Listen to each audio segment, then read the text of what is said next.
Everyone, welcome to Sanex classes GK. आप सभी का स्वागत है सनेक्स क्लासेस के यूट्यूब चैनल पर, जहां पे हम पढ़ रहे हैं अपने इम्पॉर्टेंट टॉपिक के बारे में, जो कि हमारा पॉलिटी के टॉपिक है।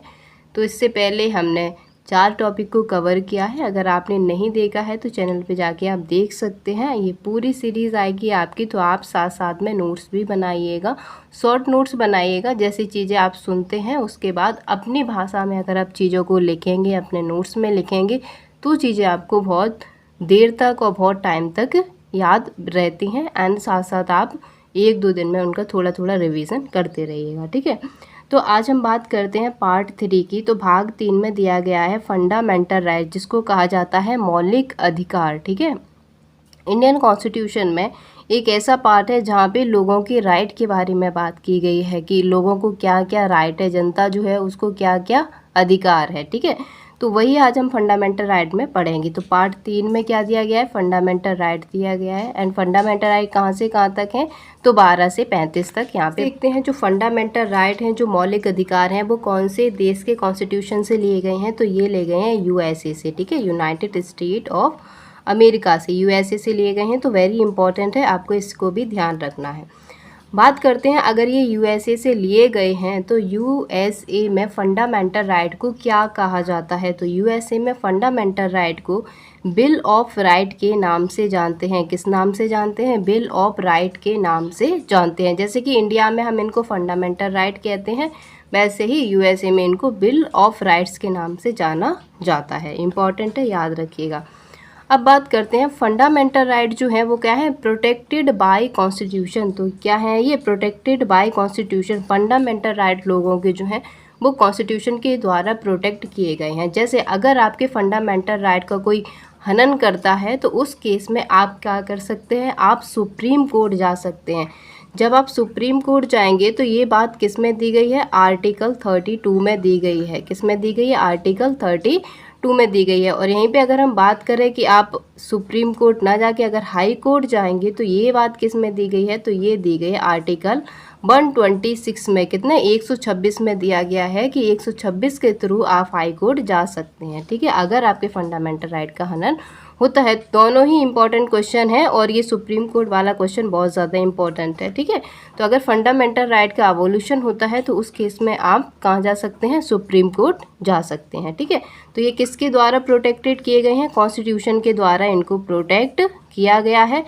एंड अगर हम बात करते हैं क्या फंडामेंटल राइट जस्टेबल है, मतलब अगर हमारे फंडामेंटल राइट का कोई हनन करता है तो हमें क्या जस्टिस मिलेगा, न्याय मिलेगा। तो हाँ, फंडामेंटल राइट जो है वो कैसे हैं, जस्टेबल हैं। तो ये भी ध्यान रखिएगा। आगे बात करते हैं हम मूल संविधान। जब संविधान बना था 26 नवंबर 1949 के समय, इसमें कितने वर्ग थे, तो इसमें 7 वर्ग थे, ठीक है। क्या होता है आगे बात करेंगे तो क्लियर हो जाएगा। अब देखिए, हमने पढ़ा कि फंडामेंटल राइट जो है वो कहाँ से कहाँ तक है, तो 12 से 35 तक है। तो आर्टिकल 14 से 18 तक क्या कहा गया है, क्या हो जाएगा, आर्टिकल 14 से 18 तक। तो आर्टिकल 14 से 18 मतलब आर्टिकल 14 to 18 दिया गया है राइट टू इक्वालिटी, समानता का अधिकार। तो क्या है, सभी के लिए जो रूल होंगे, जो रेगुलेशन होंगे, वो सारे क्या होंगे, समान होंगे। तो ये बात की गई है किसमें, आर्टिकल 14 से 18 में। तो पूछा जाता है कि बताइएगा आर्टिकल 14 to 18 में क्या लिखा हुआ है, तो राइट टू इक्वालिटी, जिसको कहते हैं समानता का अधिकार। उसके बाद बात आ जाती है आर्टिकल 19 to 22, 19 से 22 तक में क्या दिया गया है, तो राइट टू फ्रीडम, स्वतंत्रता के अधिकार, ठीक है। स्वतंत्रता के अधिकार के बारे में बात की गई है। सारे को हम डिटेल में डिस्कस करेंगे। अभी आप ये ध्यान रखिएगा और यहाँ से भी ये क्वेश्चन बन जाता है, ठीक है। अगला आता है आर्टिकल 23 से 24 में क्या दिया गया है, तो इसमें दिया गया राइट अगेंस्ट एक्सप्लोटेशन, शोषण के विरुद्ध अधिकार। शोषण के विरुद्ध अधिकार जो हैं वो क्या है, मतलब कि अगर किसी का शोषण होता है तो वो किस तरीके के उसको अधिकार मिले हैं, और वो उसके वो क्या है, वो उसके फंडामेंटल राइट है, ठीक है। अगला आता है आर्टिकल 25 से लेके 28। तो 25 से 28 में क्या दिया गया है, तो यहाँ पे दिया गया राइट टू रिलीजियस फ्रीडम, धार्मिक स्वतंत्रता का अधिकार। आपको अधिकार है, आपका ये फंडामेंटल राइट है कि आप किसी भी धर्म को अपना सकते हैं, चाहे आप हिंदू हो, मुस्लिम हो, जैन हो, आपकी मर्जी है, आप किसी भी धर्म को अपना सकते हैं। और नेक्स्ट आ जाता है हमारा आर्टिकल 29 से लेके 30 में दिया गया है राइट टू कल्चरल और एजुकेशनल राइट, संस्कृति व शिक्षा का अधिकार। ठीक है, तो इन सभी अधिकारों को हम डिटेल में डिस्कस करने वाले हैं और अच्छे से पढ़ने वाले हैं। पर दोस्तों इन सारे राइट को भी आपको ध्यान रखना है, एज इट इज़ पूछ लिया जाता है कि 14 से 18 तक में क्या दिया गया, तो क्या राइट टू इक्वालिटी दिया गया है, समानता का अधिकार दिया गया है। यहाँ पे इंग्लिश और हिंदी दोनों में लिखा है, तो जिस भी भाषा में आप कंफर्टेबल हो उसी में अपने शॉर्ट नोट्स को तैयार कीजिएगा। आगे अब हम पढ़ते हैं आर्टिकल 12। तो आर्टिकल 12 आर्टिकल 12 में क्या दिया गया है, तो ये बात करता है डेफिनेशन ऑफ स्टेट, ये बताता है राज्य की परिभाषा। ठीक है, राज्य क्या होगा, यहाँ पे जो राज्य का मतलब है वो यूनियन से है, मतलब पूरा इंडिया जो है इंडिया से है, सेंटर से इसका मतलब बनता है राज्य का, ना कि कोई एक राज्य से यूपी हो गया या राजस्थान हो गया। तो यहाँ पे इस राज्य की बात नहीं की गई है, पूरा राज्य जो है मतलब देश भारत की बात यहाँ पे की जाती है। तो आर्टिकल 12 में क्या दिया, डेफिनेशन ऑफ स्टेट, राज्य की भाषा के बारे में बात करता है। अगला आता है आर्टिकल 13। आर्टिकल 13 हमें बताता है कोई नियम कानून फंडामेंटल राइट का उल्लंघन करता है तो वह मान्य नहीं होगा। इसका मतलब क्या हुआ कि कोई ऐसा कानून बनाया गया है, कोई ऐसा नियम बनाया गया है जो फंडामेंटल राइट का हनन कर रहा है, फंडामेंटल राइट का उल्लंघन कर रहा है, तो उस कानून को कानून नहीं माना जाएगा, वो मान्य नहीं होगा। ये बात किस में की गई है, तो आर्टिकल 13 में की गई है। क्या कि if any rule law violates fundamental right then it is not valid. ठीक है, अब देखिए, अब हम बात करते हैं आर्टिकल 31।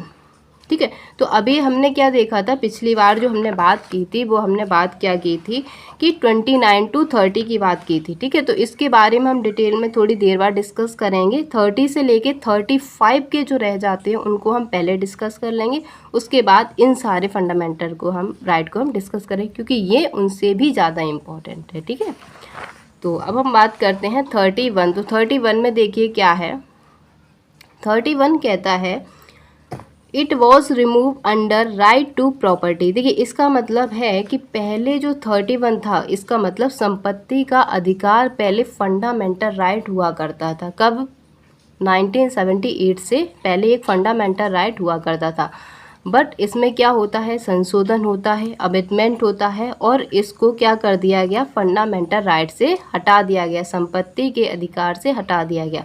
तो संपत्ति का अधिकार 44 में संविधान संशोधन 1978 के तहत इसे हटा दिया गया और आर्टिकल 300A में रख दिया गया। ठीक है, तो पहले ये फंडामेंटल राइट हुआ करता था, अब इसको फंडामेंटल राइट से हटा दिया। तो कौन से संविधान संशोधन से हटाया गया, 44वें संविधान संशोधन 44th कॉन्स्टिट्यूशन अमेंडमेंट 1978 से इसको हटा के कहाँ पे रख दिया गया, तो 300A में रख दिया गया। कहाँ रख दिया, 300A में रख दिया गया।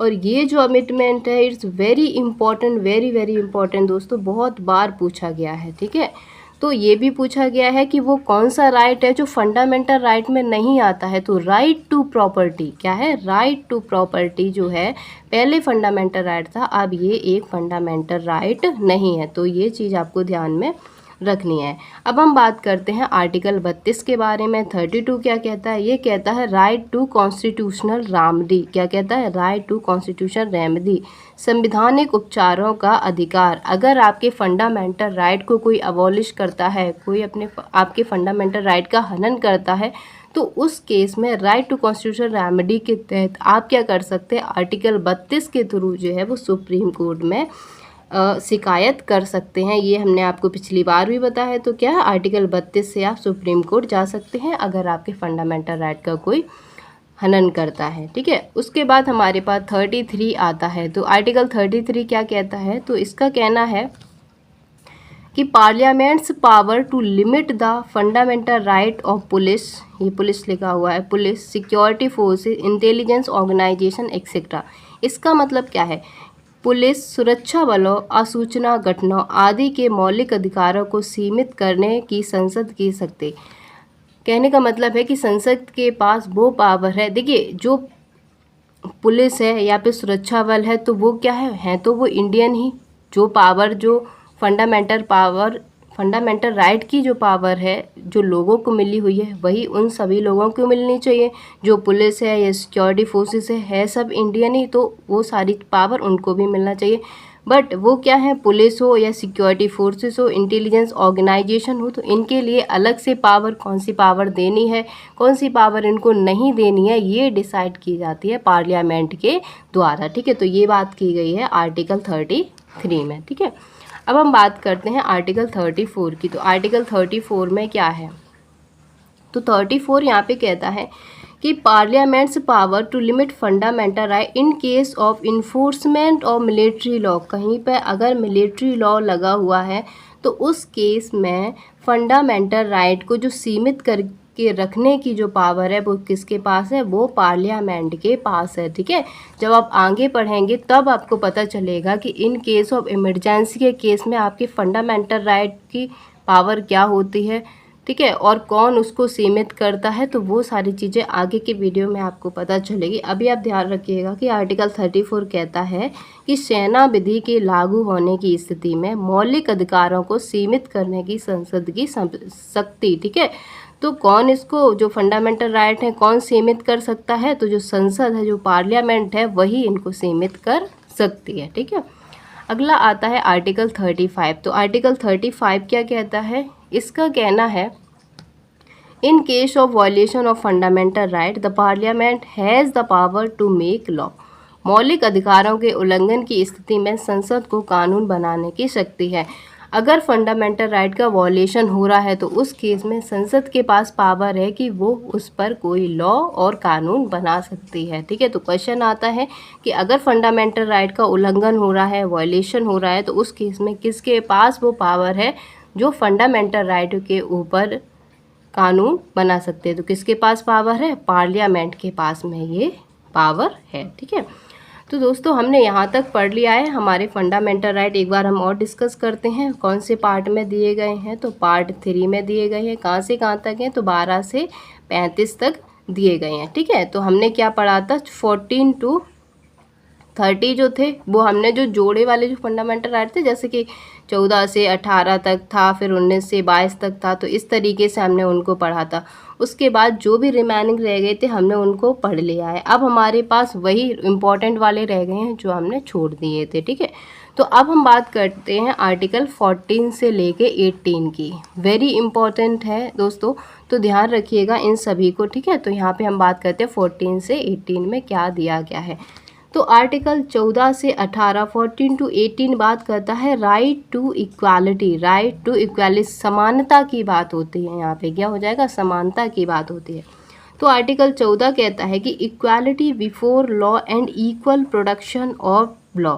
विधि के समक्ष समानता और विधियों का समान संरक्षण। विधि मतलब कानून के सामने सब समान है, चाहे वो कोई बड़ा आदमी हो या कोई गरीब आदमी हो, कोई भी इंडियन है मतलब भारत में रहता है और वो क्या करेगा, भारत के लॉ को ही फॉलो करेगा, चाहे आपके पास पैसा हो या ना हो। ठीक है, तो उस केस में आप गरीब हो या अमीर हो, बट जो कानून है वो सबके लिए एक जैसा है। तो ये बात किस में की गई है, आर्टिकल 14 में की गई है। ठीक है, आर्टिकल 15 क्या कहता है, 15 क्या कहता है, ये कहता है provision of discrimination on ground of religion, race, caste, sex, place of birth. इसका मतलब क्या हुआ कि धर्म, मूल वंश, जाति, लिंग, धर्म स्थान के आधार पर होने वाले भेदभाव का प्रतिषेध। ये प्रतिषेध करता है, प्रोविज़न करता है कि अगर किसी को भी डिस्क्रिमिनेट नहीं किया जाएगा, क्या हो जाएगा, ये प्रोविज़ करता है कि किसी को डिस्क्रिमिनेट नहीं किया जाएगा उसकी जाति को लेकर, उसके लिंग को लेकर, उसके जन्म स्थान के आधार पर किसी को भी डिस्क्रिमिनेट नहीं किया जाएगा। अगर किया जाता है तो मतलब ये क्या है, उस इंसान का फंडामेंटल राइट है और वो सुप्रीम कोर्ट में उसके लिए शिकायत कर सकता है। ठीक है, तो यहाँ तक हमने पढ़ लिया है, आर्टिकल 15 ये बात करता है। नेक्स्ट चलते हैं, अगला आता है हमारे पास आर्टिकल 16। तो ये क्या कहता है, आर्टिकल 16 कहता है equal opportunity in public employment. ठीक है, तो जो सरकारी नौकरियां हैं उसमें सभी को रोजगार मिलेगा और बराबर मिलेगा। क्या हो जाएगा, सभी को रोजगार मिलेगा और इक्वल मिलेगा। ठीक है, तो ये बात करता है लोक नियोजन के विषय में अवसर की समानता। तो सभी लोगों को जो है अवसर समान मिलेगा। ये बात किसकी करता है, 16 की बात करता है। ठीक है, अगला आता है हमारे पास, नेक्स्ट आता है आर्टिकल 17। ये कहता है अवोल्यूशन ऑफ अनटचेबिलिटी, अस्पर्शता का अंत।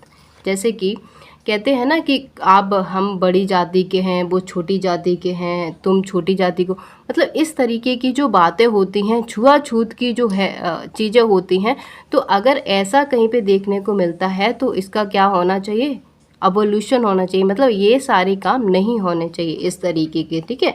तो यहाँ पे 1780 की बात करता है, अवोल्यूशन ऑफ अनटचेबिलिटी, ठीक है, अस्पर्शता का अंत। ओके, नेक्स्ट आता है हमारा 18। तो 18 में कहा जाता है end of title, end of title, उपाधियों का अंत। यहाँ पे मतलब कोई भी उपाधि नहीं ले सकता है, कोई भी अपने को ऐसा नहीं कह सकता है कि हाँ मैं ही राजा हूँ या मैं ही महाराजा हूँ, मैं ही महारानी हूँ। तो ये वाले टाइटल जो हैं वो अपने को कोई नहीं दे सकता। टाइटल कौन से आपको मिल सकते हैं, आपने कोई डिग्री ली हो, जैसे कि डॉक्टर की डिग्री ली हो, या फिर मान लें अगर आपने MBBS हैं तो आप अपने नाम के आगे लिख सकते हैं, या फिर आप मिलिट्री ऑनर आपको मिला हुआ है, ठीक है, तो उस केस में, या फिर आप किसी आर्मी वगैरह में हैं तो वहाँ पे आप लगा सकते हैं, ठीक है।